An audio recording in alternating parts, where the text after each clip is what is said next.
வேண்டுதல் வேண்டாமை இலான் சிறுகதை விளக்கம். குகள். வேண்டுதல் வேண்டாமை இலானடி சேர்ந்தார்க்கு. யாண்டும் இடும்பை இலை. முய்தவுரை. விருப்பு வெறுப்பு இல்லாத கடவுளின் திருவடிகளை நினைக்கும் நபர்களுக்கு எந்த இடத்திலும் எந்த நேரத்திலும் துன்பம் இல்லை. கதையின் தலைப்பு அமைதியின் அழகு. கிராமத்தில் ஒரு சிறுவன்.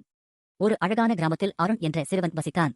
அவன் எப்போதும் நான் இந்ததை வேண்டும், இதுவே நடக்க வேண்டும் என்று எண்ணிக்கொண்டே இருப்பான். எந்த விஷயம் அவனுக்கு பிடிக்கவில்லை என்றால் கோபம் கொண்டு அழும். நண்பர்கள் அவனை ஓரமாக வைக்கத் தொடங்கினர். அவனுக்கு சந்தோஷம் குறைந்து மனதில் குழப்பம் அதிகமானது. ஒரு நாள் ஒரு பெரிய பாடம். அவனது தாத்தா நானா அவனை அழைத்து பேசினார். தாத்தா, அருணா, நீ ஏன் எப்போதும் கவலையாக இருக்கிறாய்? அருண், எனக்கு பிடித்தது நடக்கவில்லை, அதனால்.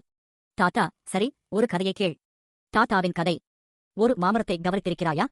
காற்று கொட்டும்போது அது அசைந்து பயப்படாது. மழை வரும்போது அது அமைதியாக தண்ணீரை உறிஞ்சும். வேலைக்காலம் எப்படி இருந்தாலும் அது நிலையான அமைதியுடன் நின்றுவிடும். தாத்தா, நம் வாழ்க்கையும் இப்படித்தான். நாம் விரும்பியபடி எல்லாம் நடக்காது. ஆனாலும் நாம் மனதை அமைதியாக வைத்துக்கொண்டு கடவுளின் மீது நம்பிக்கை வைத்தால் எதுவும் நம்மை பாதிக்காது. அருணின் மாற்றம். அன்றிலிருந்து அருண் எதுவும் நடக்காவிட்டாலும் கோபப்படவில்லை. அவரது நண்பர்கள் மீண்டும் அவருடன் விளையாடினர்.